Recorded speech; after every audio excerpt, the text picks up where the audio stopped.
Welcome to Coming from Left Field, where we have conversations about politics, books, and current events with your host, Greg Goddles and Pat Cummings.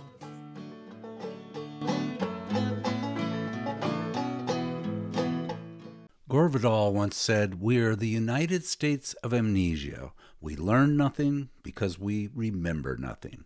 We tend to delude ourselves into thinking of the United States as a liberating force for peace in the world and that we are exceptional with nothing but the best intentions. What have we learned from our involvement in Vietnam, Iraq, Libya, and Afghanistan?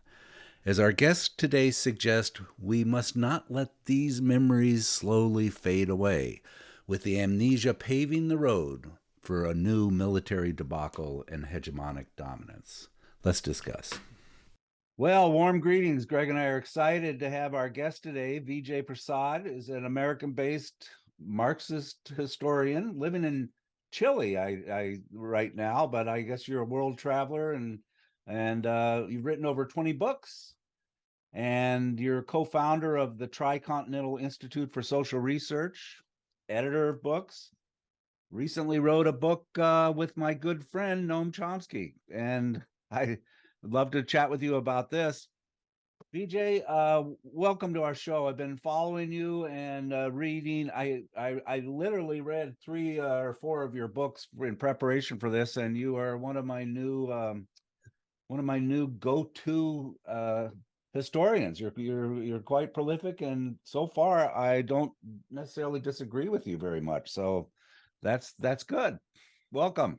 Great. Thanks a lot. Thanks a lot. That's so warm of you. Yeah, thanks. Yeah. So we wanted to just have you on, and when I emailed you, I wanted to get your idea about the situation in Ukraine and that kind of quagmire, and also you have been writing so much on China. And I discovered that you have been co-editing a journal. Tell me how to pronounce the name of this journal, Vijay. It's Wenhua Zongheng. Okay, and it's I also have it near me because I was just re-looking at something in there. So we're at the same place. okay. And I read the one of your journals. I guess you just started this project. You're working in kind of collaboration with some academics in China, trying to. Well, tell me about the journal project. Let's start with that. It's a great place to begin because it really speaks a lot to even my politics. Okay, I'm a Marxist, but that's actually not what's motivating this, because Wenhua Zongheng is not actually a Marxist journal. One of the things that I'm most, I think, alarmed about is the kind of rise of confrontation between the West and China, not just in terms of trade, not just in terms of military harassment, although I must say that's very dangerous. And the last thing one wants to see is any kind of military clash between the United States and China. It would be catastrophic. No. What has alarmed me is the massive disregard, particularly in the West, for the opinions, thoughts, feelings even of the Chinese people. There's a kind of assumption that the Chinese are the enemy and that therefore China cannot be taken seriously. And this is there even within the fragments of the left, this idea that China is authoritarian or, etc. People just don't seem to make the effort to try to understand what are the debates in China, what are the discussions, what are people thinking about, what's the Chinese viewpoint on the world. And by Chinese, I don't just mean the government of China. I don't just mean the Communist Party, although these viewpoints are important and must be understood. But I also mean, broader currents of the intellectual world. What are people discussing and debating? And so, I've been in touch with Chinese academics for many years, trying to make a very sincere effort to listen carefully, to understand what's happening, what are these strains of patriotic thinking, strains of various kinds of Marxist thinking, variants of Maoism and so on. How do people see the world today? China on the one side, but also Asia, the situation in the West, and so on. So we made contact with a journal called Wenhua Zongheng, also known as Beijing Cultural Review, published in Beijing. It's not a Marxist journal; it's a center left journal. Very broad understanding of the situation of China in the world today. They publish in a range of issues. Made contact with them, talked to them, and then asked them if it might be appropriate for our institute to work with Dongsheng News and with Zongheng to make an international edition. Mhm. Now, they publish an enormous amount every year. I don't have the means, contrary to what people say online, to translate everything. I'm not funded by the Chinese government. I'm Oh, not funded by a big Chinese foundation. So, we decided rather than reprint everything they do, which is complicated, we're just going to do 4 international editions: English, Spanish, Portuguese. And the problem for us, and I say this very sincerely, is that because there's such a divergence in the intellectual cultures between, say, English, the Anglophonic intellectual culture and Chinese intellectual culture, it's not just a matter of translating the language. You have to actually translate the concepts. There are concepts unique to the Chinese debate which have to come out. What is harmony, for instance? When the Chinese say statements like win-win, win-win development, what are they referring to? What's the density of that concept? So that's the essence of the partnership. Very happy we've done 2 volumes so far. It's just early days, but I really hope people read this stuff and try to understand sincerely what are the internal debates in China. well, one of the things that you said is that there's 1.4 billion Chinese, and we think they're just all the same, and they're not. And you go overboard trying to express the complexity of China, how important their history is, which we know nothing about. And in the journal, the first journal I read, it was wonderful. The article "Socialism and its Historical Process," the practice and prospects of socialism in China, a battle against poverty. These are all very good academic, well-written pieces, and it humanizes the plight of China. So I don't know. Well, I just to I, I pick that up, Pat, just to pick that up, I mean, what you said humanizes, it's so important because, when the information war or the temperature is raised by the White House, by European capitals, by the media houses, and so on, I mean, anytime a Chinese person says anything, it is treated with suspicion. And I find that to be very disturbing. For instance, when a US government official speaks, I take them seriously. I want to understand what are they saying. And let's be clear that it's not that, if the Biden White House makes a statement, it's not that it's not related to the deep histories of the United States. It is the deep histories. You got to go back and understand the political culture in the country. Why do people talk like this? Why is there this language of destiny? This comes from a kind of Protestantism, which is very much marks the political landscape, this sense of, destiny and a kind of planetary superiority that, people here are on a hill and looking down and trying to, maybe help people sincerely. And that's liberalism. Help people, but from on top of the hill. And that's also a political culture. Similarly, let's try to understand the Chinese political culture. And I think that's what I just reflected on your use of the word humanize. well, the President Xi came to our school district in Tacoma, Washington, back in 2015. It was one of the first trips to the United States, and visited a local high school and invited 100 of the students to come to China, and he was quite remarkable. A lot of security surrounding the visit, but it was it I don't see us doing that. I see us saber rattling with Nancy Pelosi and her idiotic shenanigans with Taiwan, and I don't know. Just want to put my head in an oven and turn the gas on sometimes. So anyway, that's it. But it's so important, the work you're doing, to try to bring a picture of thinking in China to people here. Unfortunately, there's so many obstacles, roadblocks here to hearing anything different. I was really impressed with your takedown, and I thought it was a very succinct and well done takedown of the concept of authoritarianism. Mm-hmm. We've had guests on, academics from elite schools. We've had them on our show, and they're making a living off of that word. I mean, basically, they're trading in it. And it's so shallow and so empty and never really explained, but it serves the purpose of putting blinders on people so they cannot understand a culture that doesn't have exactly the same political structure, procedural structure that we have.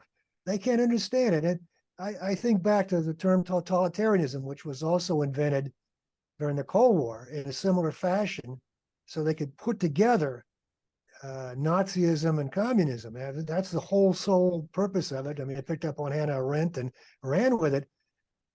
But you can't do that now. In Russia, China, they have a different structure. So they invent a new term, authoritarianism, and it's just thrown about with no meaning. Could you talk a bit about that? I think our listeners would love to hear you explain why that's misleading, at best misleading.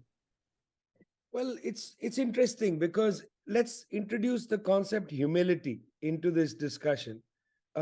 If people living in countries like the United States adopt a slight sense of humility about their own political system, they might allow themselves to better understand things around the world. Okay. I mean, look at the US political system.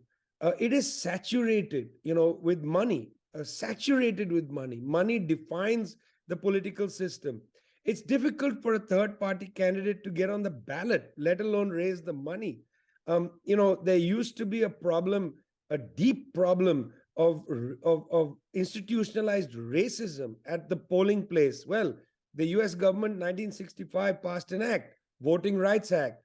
That act has been basically diluted to nothing. The Supreme Court has diluted it. So if one looks with some humility at the different political systems, different attempts to get people into a kind of democratic culture, it's not like there's any country in the world that succeeded. And I very much dislike the term, well, it's the best system that's there. It's not the best system, actually, because one of the problems with a kind of representative democracy that relies on money is it alienates a large number of people from a democratic culture. I mean, that's what, say, Donald Trump picked up on. He walked out there and said, you're basically forgotten. It's what Richard Nixon, was talking about when he said there's a silent majority that's not up in arms. But actually, Richard Nixon, you're wrong. It's not a silent majority. It's an alienated majority. It's a lot of people who just don't feel like they can change anything or have any say in the world. Well, in a country like Cuba, for instance, also accused of authoritarianism, dictatorship, this, that, and the other. They don't have the US political system. There's no money in politics. There's no real advertising during elections. There are discussions that take place on the airwaves amongst candidates, but that's not advertising. And they also have a political and communitarian structure where people in neighborhoods are organized. They are part of committees to defend the revolution and so on. If you look at China, there are organizations right down to the block level. During the pandemic, for instance, I often ask people in the United States who talk about authoritarianism in China, I ask them, during the pandemic, who knocked on your door? Did anybody come to your door and ask you, hey, listen, Greg, how are you doing? Do you need any medicines? Do you need some food? Are you having trouble? Are you running out of cash? Pat, what's it like for you? Do you have trouble, walking your dog? Do you need Nobody came to your house, not your neighbors, probably, certainly not an institutionalized structure in your neighborhood, and definitely not the state. The state did not go door to door and do a survey of people. However, In China, neighborhood committees immediately set up. There were kitchens set up to feed people. That's at the neighborhood level. That's not even the big level, but the neighborhood structure is a structure of democracy.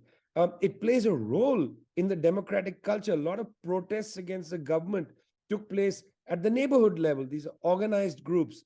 And then as you go up, there are representative structures. You can't govern 1.4 billion people with one emperor. Okay, even during the time of the Qing Empire, they had structures. They had an examination system.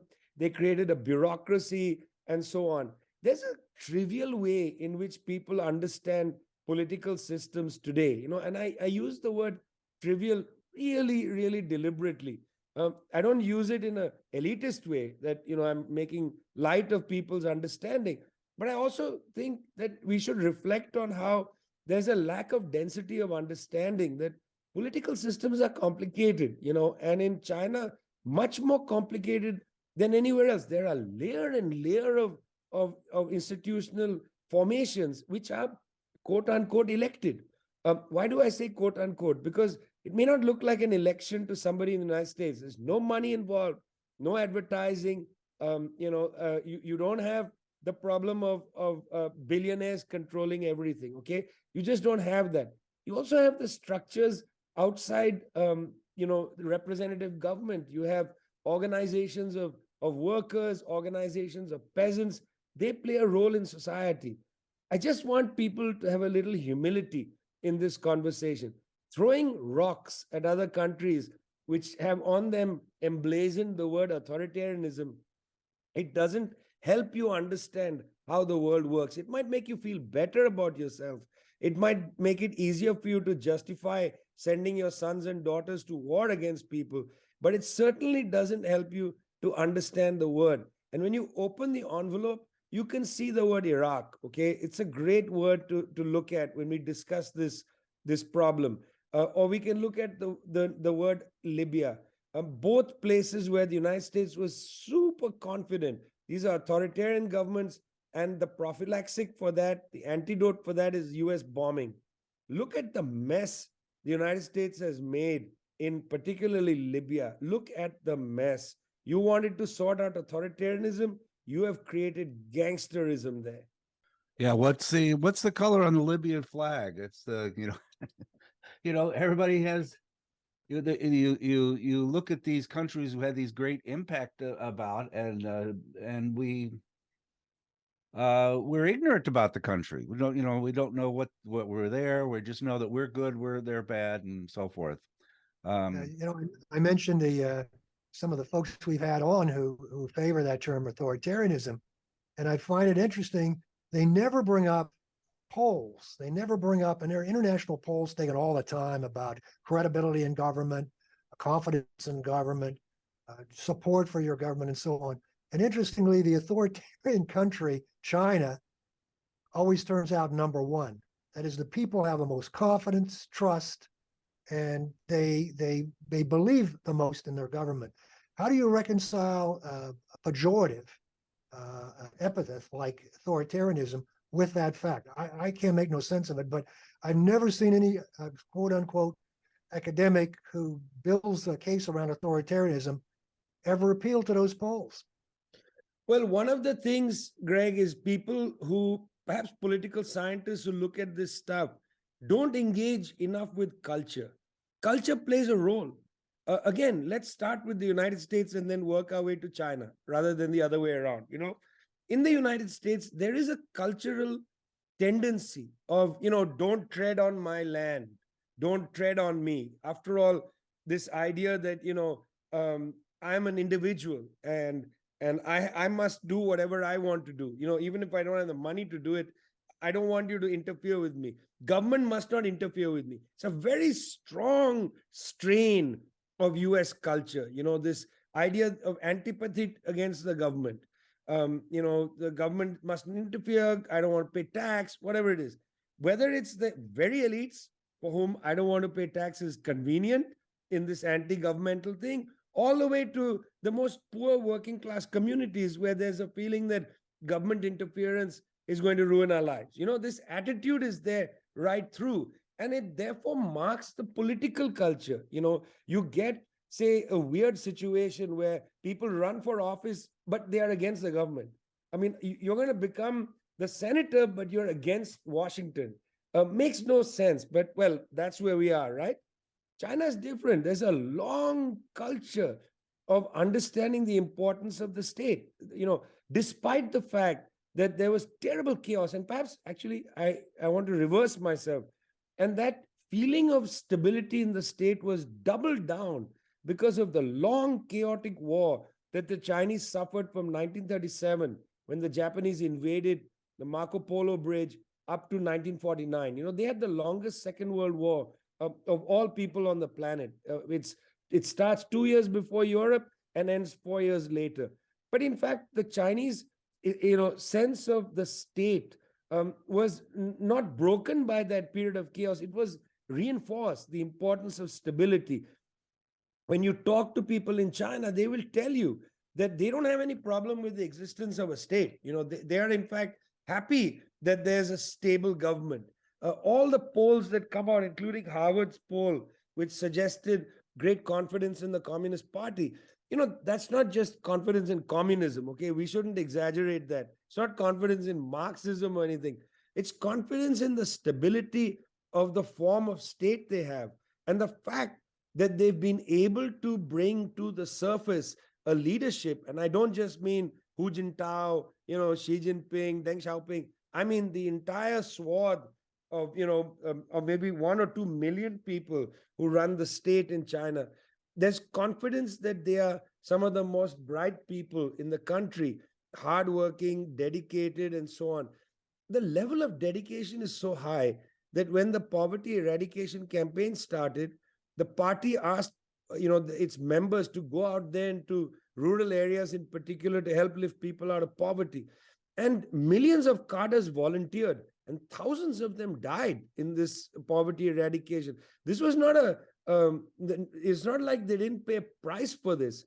During the COVID pandemic, when Wuhan was seen as the epicenter, the party said to party members who are doctors, look, we would like you to go to Wuhan and substitute for non-party doctors. If they want to leave, if they are scared of the pandemic, let them leave. And you may remember that when the Wuhan hospital was closed after the pandemic was contained, there was a very important video that came out of doctors and nurses standing in a line and clapping as they then walked out. And they all wore party badges. They were party members who took the risk to go there. So there's a great sense of, enduring sense of the importance of the state. And that's a cultural thing.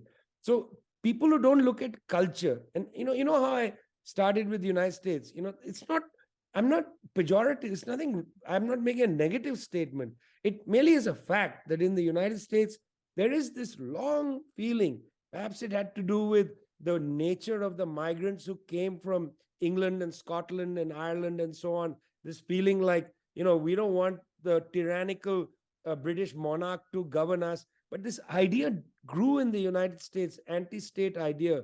It's not the same history in China. So obviously people relate to their state differently. They have great faith in its institutions. Well, and we can't control China, and so that's a problem.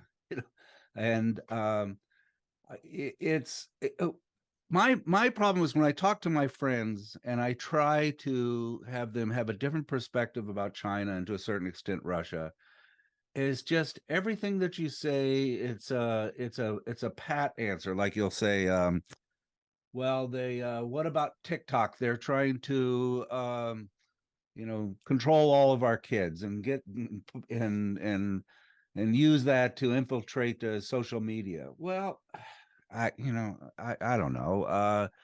What about 5G? Well, they're going to control everything.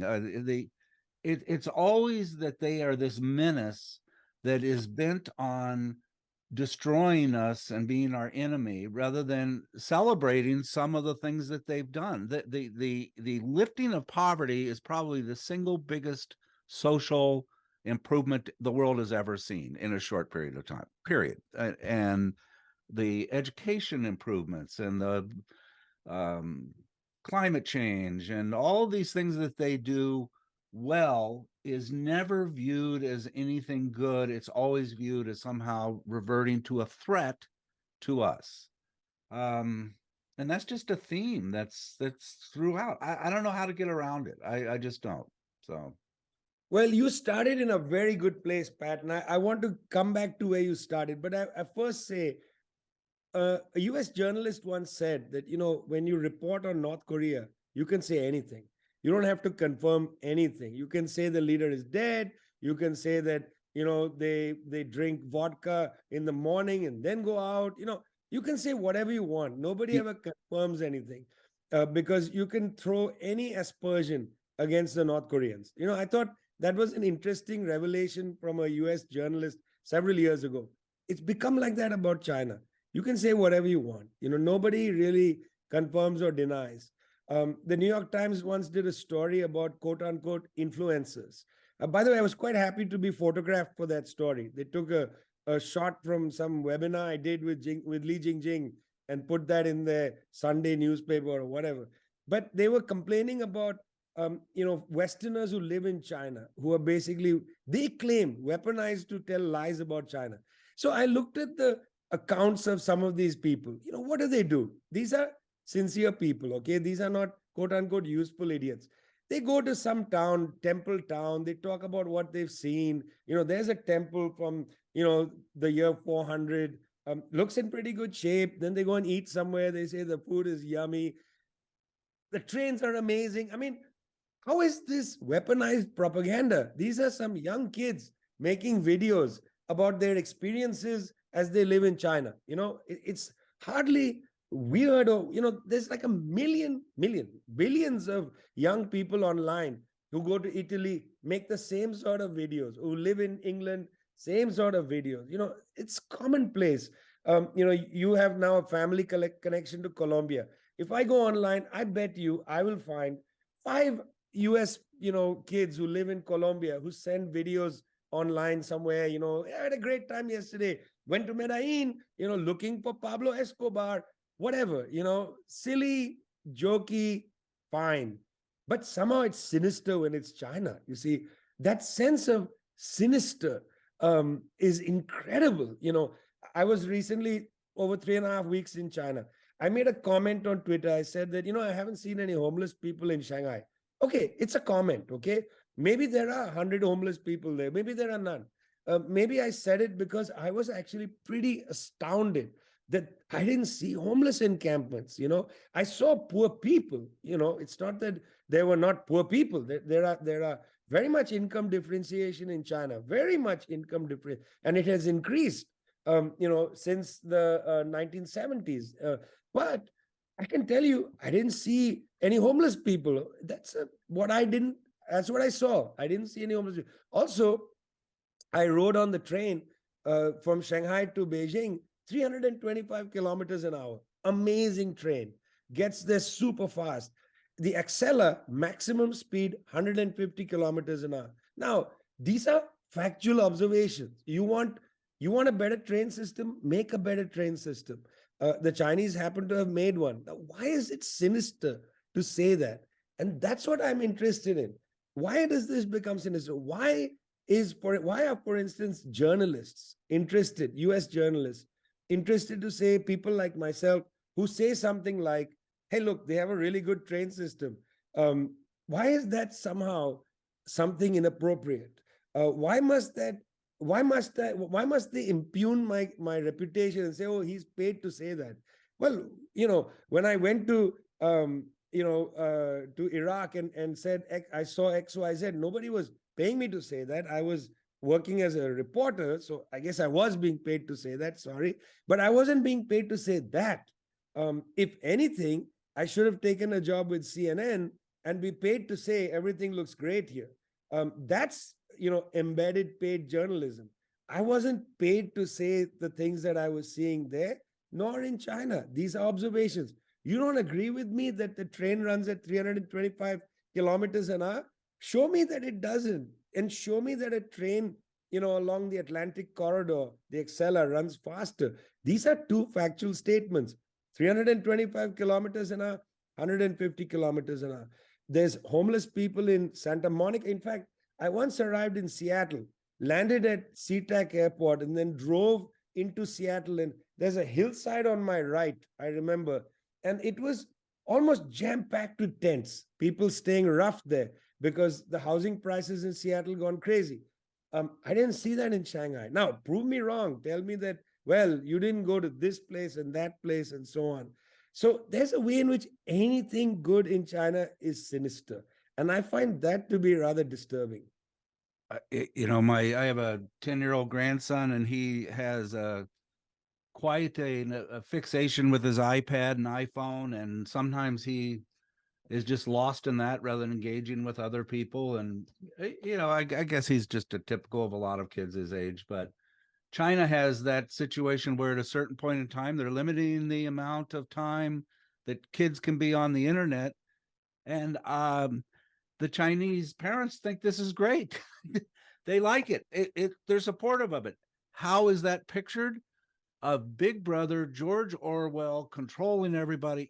They'll take a little event like that, somebody trying to desperately get a handle on social media and young children and screen time and so forth, and they figure out a way to spin it to this is a horrible authoritarian regime, and they should be destroyed or whatever. I don't know. 99% of parents, Pat, would say, please, somebody tell my kid to shut that damn thing off. I can't do it. I'll tell you a funny story. In Kerala, in Southwest India, there's a communist government. The chief minister's name is Pinarayi Vijayan. Kerala is a state of about 37 million people. It's not a tiny place. Pinarayi Vijayan was the chief minister right through the pandemic. Well, in year one of the pandemic, one of the things he did was every evening, Pinarayi Vijayan would do a public press conference. He would answer any and every question. It's pretty interesting press conferences. Okay. When he would do the press conference, almost the entire state would put the television on and watch because people were anxious about the pandemic, what are the new measures and things like that. It was very popular. A very popular filmmaker, not a communist, a popular filmmaker had young kids. And his kids used to refuse to go to sleep. I think it was about go to sleep. They refused to go. Just imagine also they didn't put their iPads off or whatever. So what he did was he took a clip of the chief minister's weekly or daily press conference and he overdubbed it. So imagine the boy's name is Greg, okay? So he had the chief minister saying, Greg, when your father says to go to sleep, you must obey and go to sleep. And he posted that online of first the clip and then his son's reaction to watching it, as if the chief minister was speaking to him. That went viral. Parents across the states were like, please, chief minister, tell my children to do X, Y, Z. You see, it's interesting. It really comes down to two things. One is a different cultural understanding of government. If you don't have this suspicion of government, it's not a bad idea. There's no big brother. It's just your government. It's your representative government. Secondly, if the government is efficient and trusted, and if the politician isn't reviled, then this becomes something that people appreciate. The government has said, look, don't do this. In the United States, for instance, so partisan. People are in camps in that sense. So whoever gets elected is not really ever the president of the country. That person still is a Democrat or still is a Republican. It's hard for people in the US to imagine that when a leader gets elected in countries, say either it's in a state like Kerala or it's in a country like China, the population sees them as their leader. In the last 20 odd years in the United States, I don't think that's been the case. Maybe it goes back to even Nixon, that when they get elected, it's so partisan that entire part of the population, maybe up to almost 40%, doesn't see this person as the actual leader of the state. They see them as illegitimate. And I well remember this. Again, it's not a Republican thing or a Democratic thing. It's both. When Obama was the president, Republicans said he's illegitimate. When Trump was the president, Democrats said he's illegitimate. This is an experience you just don't have in countries like China. Right. Vijay, you do a masterful job of explaining the cultural differences between China and the U.S., and it does explain a lot of the misunderstanding. On the other hand, this anti-China virus that's erupted in the United States, if you go back 15 years, even 10 years, the population's view of China was much, much more popular, much more favorable than it is today. It seems as though in the last decade, or perhaps even less, even more quickly, attitudes towards China have just fallen apart. I mean, people have just become very, very. How do you account for that? How would you explain that? That's a good point. Yeah. Yeah, it's interesting. So I've been reflecting a lot on this. But I would like to actually put it in a longer frame. In the 1950s, Time magazine had a cover story of the head of Mao with locusts coming out of it. That was a Time magazine story. So when Mao and the communists triumph in 1949, there is a deeply negative impression of China created. Because remember, a lot of the issue with Joe McCarthy wasn't about the Soviet Union. It was the old question in the State Department, who lost China? Who lost China was the initial spur for Joe McCarthy's lists and so on. It wasn't just about the Soviet Union, because in some ways, you'll also remember that during the war, there was a very sympathetic attitude towards the USSR as a consequence of the fight against fascism and Nazism. They had to manufacture a new kind of hatred against the Soviets after 1945. I mean, it is extraordinary within the bureaucracy of the United States. A lot of people dealt with the Soviets and had a very favorable impression. I remember learning this from Paul Sweezy, who worked in the US government and used to say, even the more reactionary people in our departments had a favorable understanding of the Soviet Union at the time. A lot of the early 1950s antipathy was what happened to China. And this anti-Chinese attitude goes right through. It's a straight line into the present. However, there is a change for a brief period in the time of, let's say, Deng Xiaoping. In fact, when Kissinger and Nixon go to China and they meet with Mao and Zhou Enlai and so on, and there's that agreement made, even that doesn't seem to fully change the attitude toward China. It changes to some extent under Deng Xiaoping. And my sense is the reason why United States had a favorable attitude, why the media was pumping it up and so on, is that for about 15 to 20 years, China operated as the cheap labor for US corporations. So, most of the high tech was just produced in Shenzhen and in other places. And unlike Japan at that time, in the 2000s, when China joins the WTO, in that time, unlike Japan, the Chinese were not selling Chinese goods to the United States. You remember, the anti-Japanese feeling was not because there was US production in Japan. It's because Japanese cars were being sold in the United States. You were seeing Nissan, you were seeing Datsun, you were seeing Japanese brands, Toyotas. That created anger in the United States. Why are we buying Japanese cars? Buy USA and so on. During the time when China joins the WTO, when Shenzhen grows, Shenzhen is a major city now. China wasn't selling Chinese brands to the US. China was making the goods for US brands. Apple is the key one. Apple doesn't make phones. Those are made by Chinese subcontractors. So there was no you didn't have to go into a car dealership and buy a Chinese car. You bought cars, they might have 80% of them may have been made in China. Or you went into a shop and bought an Apple phone, feels like a US phone, it's actually Chinese.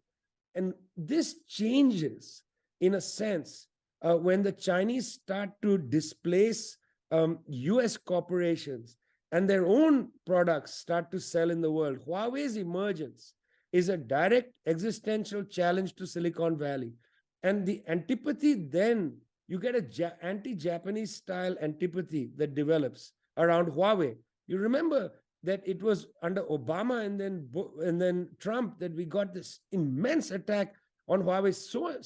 Such an attack that the daughter of the founder was arrested in Canada. She was the chief of accounts of Huawei and held there, for many months, very long period of time. She was just actually going through Canada to go to South America. But they they arrested her in Canada. So I think, and I've talked to this with Chinese intellectuals, the belief is that if Chinese companies continue to merely provide labor for US brands, there would have been no problem. The problem is that because of Chinese very intelligent use of international trade law, Chinese firms have been able to supplant US firms in many areas: green technology, robotics, high-speed rail, telecommunications. They are already talking about 6G, not 5G anymore. Solar is a Solar, Internet of all things, and all these things, because they are directly confronting US corporations. This is where suddenly the whole thing tipped. It was okay. As long as you are the labor force for US companies, it's fine. But if you're going to compete, then it's not okay. And that's why you can see Chinese government officials say, we are not going to reverse our development. That's the phrase they use. We don't want to reverse our development.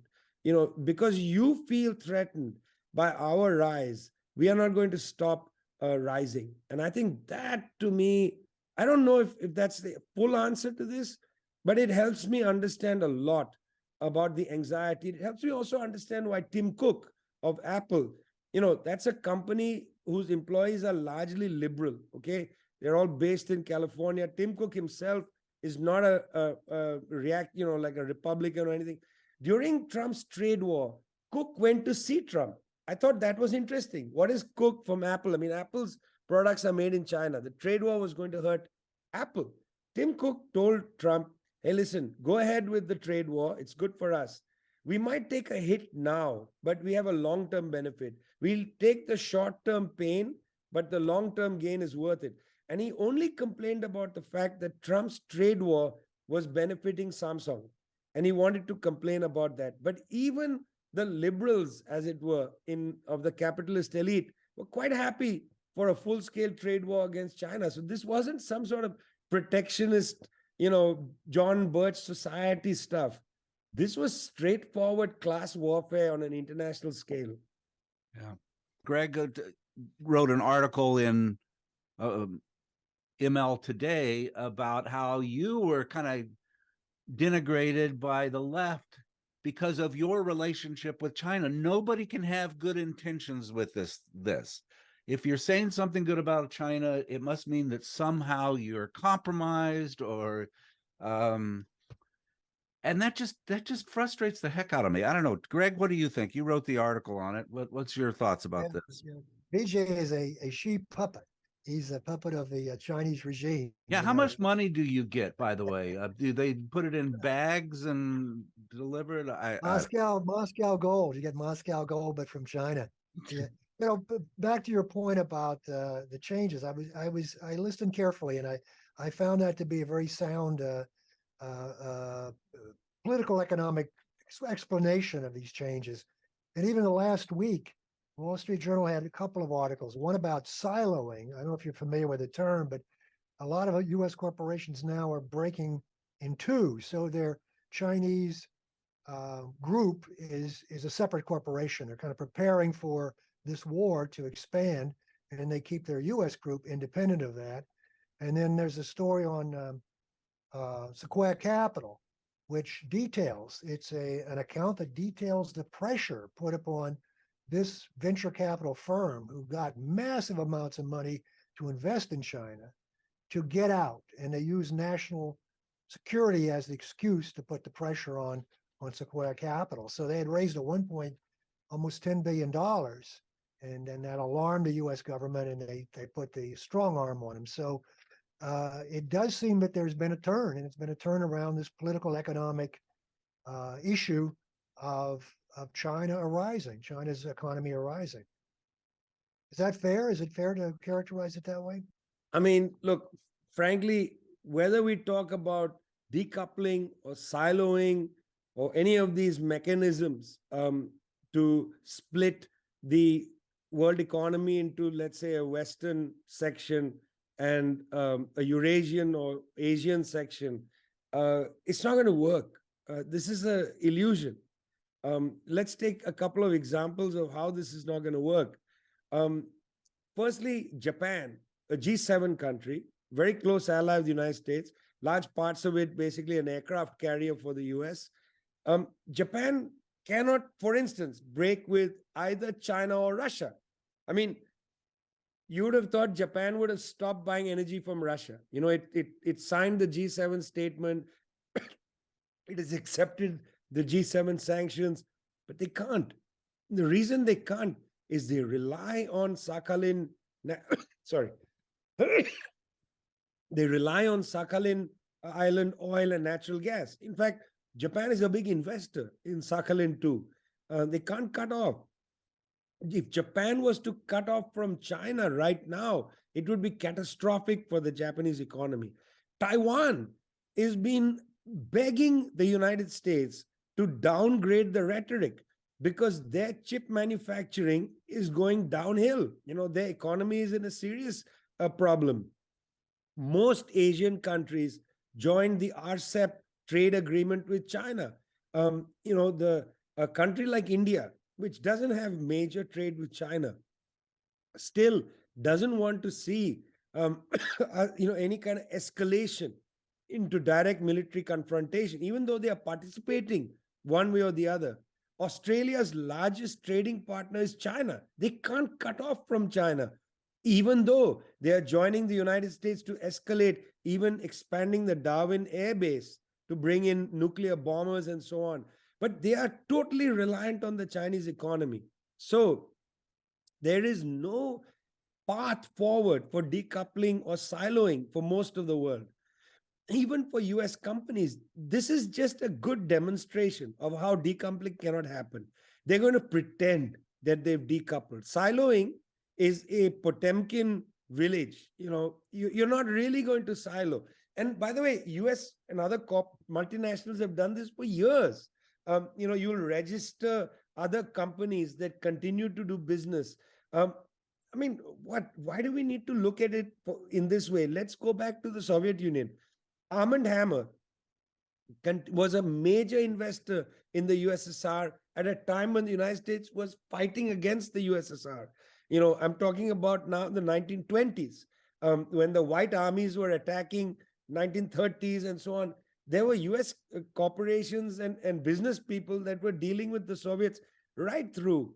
So I feel like this instrument of the trade war hurts people a lot. It hurts some companies. It hurts a lot of the world economy. But it cannot actually go all the way because these countries, as I mentioned, Australia, Japan, South Korea, they rely on China. They cannot do the full break. And many US corporations also. Who's going to make the Apple phones? It's not going to be in India. And I tell you why it's not going to be in India. India has a couple of net advantages. English language is available, although the Indian working class doesn't speak English. Okay, so that's also an illusion. But in India, the working class is not as well fed as the Chinese working class. The Indian working class is not given the kind of healthcare that you have in China. You don't have the kind of housing and the transportation.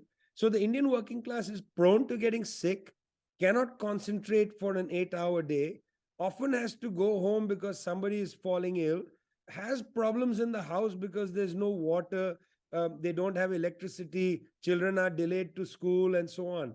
So, you can't just take India, China, big countries, same population, say, let's move a factory from China to India. The character of the working class is different. And that kind of thing is understood by corporations, okay? I'm not the first one to say it. You can go and look at how corporations are in horror because they know. You can't just take out, a high-tech firm, take it out of one context, put it in another. The workers are just not ready. If you look at high-tech firms, okay, it's not that you need a PhD to work there, but you need literacy, you need some level of mathematics, you need some level of basic understanding of chemistry maybe and so on. You got to learn these things to stand even on a if you're working on an assembly line. You still need to understand, you still need to read. There's so much robotics in these factories now. So you can't just pivot. Indian workers don't have the level of literacy as Chinese workers. And that's because of Chinese socialism. Whatever people might say, they'll say, oh, it's not socialist anymore, whatever. Man, you're comparing apples and oranges, or maybe apples and buffaloes or whatever. You got to look at the comparison between India and China. Then you'll understand how China is socialist and India. So all of those hundreds of years of colonialism didn't quite deliver what it was supposed to. I think I remember a rant you did on YouTube where you were frustrated with, after all that time, is only 13% literacy. And literacy, as you defined it, or as they define it, was just the ability to write one's name. After all of that, so it was an extraction. It wasn't helping the people in India for sure. Hey, you've got to talk to me. This is why I brought you on, because I loved your book with Noam Chomsky. This is a look at our foreign policy from Vietnam War, which is kind of where I got my chops, political chops, to the withdrawal of Afghanistan. And it's a conversation you had with Noam, and I just thought it was a wonderful overview of how continually misguided our foreign policy is. And when we make a mistake, we don't learn from it. We just pump more money into the defense contract and double down. And we've been doubling down for quite a while. Tell me about your relationship with Noam and this book, The Withdrawal. Well, look, Noam Chomsky is an absolute legend in terms of, the work he's done to lift up voices of people who have been brutalized by imperialism. I mean, people generally think of Noam as somebody who, gives speeches and so on. You forget that during the war on Vietnam, he goes to Hanoi. He teaches at the university, which was bombed. He goes to the plain of Jars in Laos to investigate what's going on. Noam goes to Turkey, the guy in his long life wasn't just sitting at the desk at MIT. He keeps telling me, oh, you're the one who travels and I'm the one who just, and I'm like, no, man, you were there in Vietnam. And what's interesting is people know, Jane Fonda went there and X went there and Tariq Ali went there. But Noam's journey to Vietnam is not so well known. He's a very humble person when it comes to his own quite brave actions, and that was a very brave action. Anyway, so I was interested in this book because it was quite stunning how when the US pulled out of Afghanistan, the pullout, many people made the comparison with Vietnam. And I thought that was quite stunning, that comparison. And I thought, well, let's talk about it, but let's talk about it for a generation that doesn't remember how these wars started, don't remember, the first Gulf War. They don't have any clue that who Saddam is or whatever it is. And I was like, the conversations that Noam has, they often range all over the place. I thought, well, let's do that. Let's have a whole bunch of kind of range all over, and then let's create a book. This book took a lot of work. This is not just a transcript that has been put out there. We worked together to shape it, to make sure there's a kind of logical argument to help younger readers in particular who don't know the references gain a sense of what's happening. So I wanted, very keen actually, to talk about how the two Iraq wars, 1991 and 2003, and the war against Afghanistan, 2001, how in each of the cases, the people who were attacked wanted to negotiate. I was very keen that we put that front and center on the table. Saddam tried desperately to negotiate in 1990 December. From 2001 to 2003, Saddam tried to negotiate and say, don't attack us. We don't have weapons of mass destruction. You can come and see anything. Hans Blick goes there. All of that forgotten. And the Taliban in 2001, right after September 11th, sent emissaries to Pakistan to talk to the US saying, look, we'll deliver bin Laden if you want him, but we can't send him to you. We'll send him to a neutral country. All of that is forgotten, and it's forgotten that the US in each of the cases said, forget it, we're not going to negotiate, we're coming to bash you. And based on that, we're coming to bash you, the idea developed of the Godfather. That's the key part of this book, is that, when it comes to foreign policy, US government operates as a Godfather. And I was so interested, recently to hear two clips. One, few days ago, Joe Biden was on a tarmac where he said, Putin has been defeated in Iraq. I thought that slip was really interesting. Putin has been defeated in Iraq, he said. And then a few months ago, George W. Bush made a statement where he said, we condemn the illegal war on Iraq. And then he stopped and he said, I mean, Ukraine. And then he stopped and he said, but also Iraq. And then he stopped and said, that comes from being in your 70s. Yeah. Mm-hmm. I'm in my 70s, and one of the things that I always like to say to young people is, we're bringing up the Vietnam, how my politics were shaped with the Vietnam War. And I use what is in your book, which is, if you ask people how many Vietnamese were killed in the Vietnam War, the average millennial will say, 100,000, 200,000.